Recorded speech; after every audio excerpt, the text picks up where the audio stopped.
సత్యనారాయణ రాజు గారు కావచ్చు, లేకపోతే ఆంధ్రప్రదేశ్ ముఖ్యమంత్రికి కావచ్చు, సో అక్కడ అక్రమ కట్టడాలు కట్టుకున్న వాళ్ళకి కావచ్చు చెప్పదలుచుకుంది ఏమైనా ఉందా? నేను వారిని కోరేది ఏంటి అంటే, తెలంగాణలో ఒక ఇల్లీగల్ కట్టడాన్ని కట్టిన ఒక సినిమా యాక్టర్, 100 కోట్ల రూపాయలు డబ్బున్నటువంటి ఒక సినిమా యాక్టర్ కన్విక్షన్ హాల్ అని తెలిసినప్పటికీ కూడా ప్రభుత్వం చాలా డేరింగ్ స్టెప్ తీసుకుంది. అవును, ఇక్కడ రాజకీయాల్లో ఇంకోటో చూడలే. ఇప్పుడు నాగార్జునని పిలిచి నువ్వు ఒక 100 కోట్లు ఇవ్వి, లేకపోతే ఒక 50 కోట్లు ఇవ్వు, లేకపోతే నీ అన్నపూర్ణ స్టూడియోస్ కూడా బడగొడతాము, లేకపోతే నీ అన్కన్విక్షన్ హాల్ ను వదిలేస్తాము, ఒక 50 కోట్లు తీసుకురా అంటే నాగార్జున తీసుకెళ్ళి ఇస్తాడు, అందులో డౌటే లేదు. ఇక్కడ మాట చెప్తాను నేను. ఇక్కడ తెలంగాణలో దాన్ని కూల్చివేస్తున్న సందర్భంగా ఇక్కడున్న ఏ ప్రధాన రాజకీయ పార్టీ కూడా కూల్చివేతను తప్పు పట్ల, నాగార్జున గారి పట్ల గ్రీవెన్స్ తీసుకుని ఆయనకు సపోర్ట్గా మాట్లాడారు. కొద్దిసేపటి క్రితం రఘునందన్ రావు గారు మాట్లాడారు. కూల్చివేస్తుంటే కోర్టు ఎందుకు స్టే ఇచ్చింది, కోర్టు కూడా స్టే ఇవ్వద్దు, కూల్చేయాలి అన్నారు. సో రాజకీయ పార్టీలో కూడా ఆ రకమైన స్పిరిట్ ఉండాలి కదా. Absolutely right. నేను అప్రిషియేట్ చేస్తున్నా. నేను ఇప్పుడు ఈవెన్ కోరిలేషన్ గవర్నమెంట్ లో ఉన్నప్పటికీ కూడా ఒక పార్టీకి చంద్రబాబు నాయుడు గారు అధ్యక్షుడు, ఇంకో పార్టీకి పవన్ కళ్యాణ్ గారు అధ్యక్షుడు, ఇంకొక పార్టీకి పురంధేశ్వరి మేడం అధ్యక్షురాలు. వీళ్ళ ముగ్గురు కూడా కాన్స్టిట్యూషనల్ స్పిరిట్ ఉన్నటువంటి వ్యక్తులు, నో డౌట్. అందులో నా వ్యక్తిగతమైనటువంటి అభిప్రాయం, ఈ కాన్స్టిట్యూషనల్ స్పిరిట్ ఉన్నటువంటి ఈ వ్యక్తులు ముగ్గురు కూడా 3 రాజకీయ పార్టీలైనా 3 రాజకీయ పార్టీలు ప్రభుత్వం ఏర్పాటు చేసినప్పుడు ఈ 3 రాజకీయ పార్టీలు కంబైన్డ్ గా ఒక వాయిస్ ఇవ్వాల్సినటువంటి, ఒక మెసేజ్ ఇవ్వాల్సినటువంటి అవసరం ఉన్నది.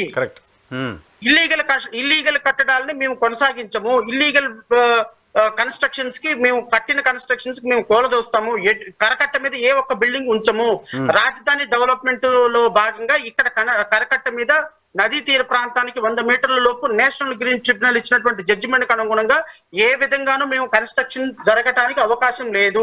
సో వీటన్నిటిని కూడా మేము కూల్ చేస్తామనేటువంటి నేను నేషనల్ గ్రీన్ ట్రిబ్యునల్ ఆర్డర్ కూడా చెప్తాను నరసింహరావు గారు. Before national green tribunal principal bench New Delhi, original application number 171 of 2015, MA number 510 of 2015. ఇది నేషనల్ గ్రీన్ ట్రిబ్యునల్ ఇచ్చినటువంటి ఆర్డర్. నేషనల్ గ్రీన్ ట్రిబ్యునల్ ఇచ్చినటువంటి ఆర్డర్ డేట్ ఎప్పుడు అంటే నరసింహరావు గారు, ఇది 17th నవంబర్ 2017. ఓకే. ఈ నేషనల్ గ్రీన్ ట్రిబ్యునల్ చాలా డైరెక్షన్స్ ఇచ్చింది, ఎలా ఉండాలి కన్స్ట్రక్షన్స్, ఎలా ఉండకూడదు అని. ఈ కన్స్ట్రక్షన్స్ కు అనుగుణంగా ఈ నేషనల్ గ్రీన్ ట్రిబ్యునల్ ఇచ్చినటువంటి జడ్జిమెంట్ కు అనుగుణంగా కన్స్ట్రక్షన్స్ ని ఇమ్మీడియట్ గా రిమూవ్ చేయండి. మీ పార్టీల యొక్క ఐడియాలజీ కేవలం మాటల ద్వారా, ప్రెస్ మీట్ల ద్వారా కాకుండా యాక్షన్స్ లో పెట్టండి. ఇప్పుడు తెలంగాణ ప్రభుత్వం, రేవంత్ రెడ్డి ప్రభుత్వం తీసుకున్నటువంటి నిర్ణయాన్ని ఎలా బీజేపీ ప్రభుత్వం ఆహ్వానించిందో, ఎలా ఇంకో ప్రభుత్వం ఆహ్వానించిందో, ఇంకో పార్టీ ఆహ్వానించిందో, రాష్ట్రంలో కూడా ఈ 3 పార్టీలు కాంబినేషన్ లో ప్రభుత్వాన్ని ఏర్పాటు చేసినాయి. కాబట్టి ఇమ్మీడియట్ గా పర్మనెంట్ కన్స్ట్రక్షన్స్ ని రిమూవ్ చేసి ప్రజలకు ఒక మంచి సంకేతం ఇవ్వండి. ఈవెన్ చంద్రబాబు నాయుడు ఒక ముఖ్యమంత్రి ఉంటున్న అధికారిక నివాసాన్ని కోలగొట్టుకున్నటువంటి ఒక ముఖ్యమంత్రిగా మీరు చరిత్ర పుట్టులో మిగిలిపోతారు. అదర్వైజ్ అనైతికల్ కదా. అదర్వైజ్ అనైతికల్ తొడడం తీసి పక్కన పడేయండి. అదర్వైజ్ లీగల్ గా మేము పోరాటం చేస్తాం. అవసరమైతే చంద్రబాబు నాయుడు అనాధికారికంగా ఉంటున్న నివాసం దగ్గర, మంతెన సత్యనారాయణ రాజు నివాసం దగ్గర అక్కడ ఉన్నటువంటి బ్లేటెంట్ ఇల్లీగల్ కన్స్ట్రక్షన్స్ ముందు మేము ధర్నా కార్యక్రమం, ఆమరణ నిరాహార దీక్ష కార్యక్రమానికి పిలుపునిస్తాం. మీరు ఎత్తేస్తారా, ఎత్తేసేయండి. అరెస్ట్ చేస్తారా, అరెస్ట్ చేయండి. ఏమి చేసినా పబ్లిక్ లో ఒక చర్చ జరుగుతుంది. మీ ప్రభుత్వానికి అప్రతిష్ట మూట కట్టుకునే పరిస్థితి ఉంటుంది. నేనైతే లోపల వెళ్ళి కూర్చుంటా, నాకేం అబ్జెక్షన్ లేదు, మా వాళ్ళు చూసుకుంటారు ఒక 10 రోజుల కేసులు. కానీ తద్వారా జరిగే పరిణామాలకి మీ ప్రభుత్వం బాధ్యత వహించాల్సి వస్తుంది. అంతే కదా. ఏమాన్సర్ చెప్పి మేము ఉంటాం ఎట్లే అక్రమ కట్టడంలో అని చెప్తారా? ఏమాన్సర్ చూసి లెట్ సీ సార్. ఇప్పుడు ప్రభుత్వానికి మనం ఒక ఇరెగ్యులారిటీని వాళ్ళ ముందు పెట్టాము. They know everything. ఈ మంత్రి సత్యనారాయణ రాజు దాని గురించి లేకపోతే ఇంకో దాని గురించి వాళ్ళకి తెలియదు అనుకుంటే మనం పిచ్చి పొరపాటు. They know everything, they are well about the fact. But ఎవడు పిల్లి మెడలో గంట కడతాడు, ఎవడు అడిగేవాళ్ళు లేడు కాబట్టి ఎవడు మాట్లాడటంలా.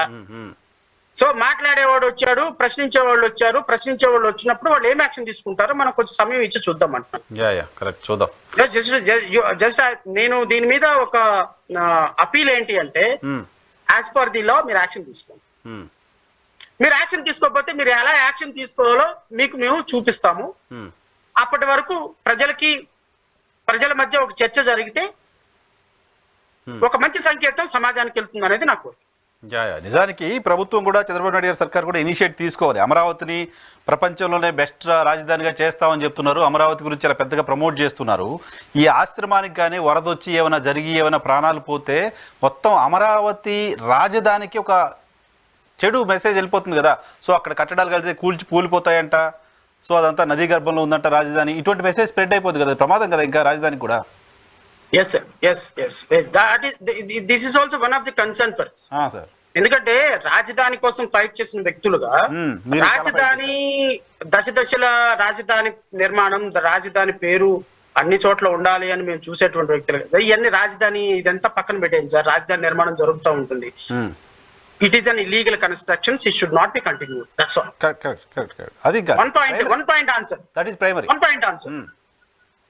అది ఇల్లీగల్ కన్స్ట్రక్షన్. రేపొద్దున కింద పడుద్దా మీద పడుద్దా కూలుద్దా మనకు అనవసరం. It is consider as illegal construction as per the government order, as per the government notion, and your authorities has issued show cause notice for demolition. Let us act. దానికి అనుగుణంగా మీరు కోల్చండి.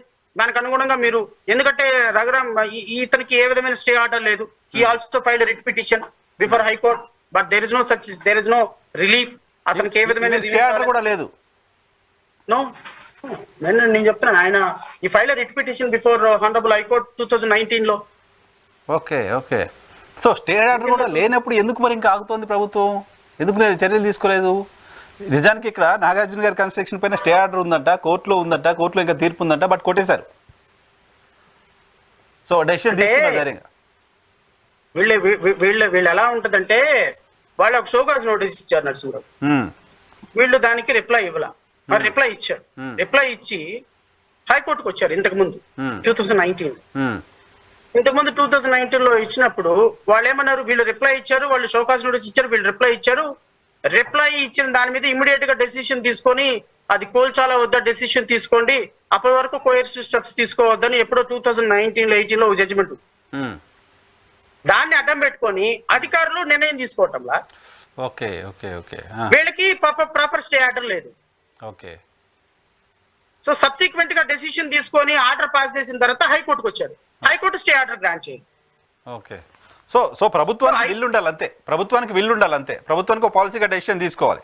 మొత్తం రాష్ట్రంలో వైఎస్ఆర్ కాంగ్రెస్ పార్టీ ఆఫీసులు మాత్రమేనా ఇల్లీగల్వి, మిగతావి కాదా అని అడిగే ప్రశ్నకి ప్రభుత్వం కూడా ఆన్సర్ చెప్పాలి.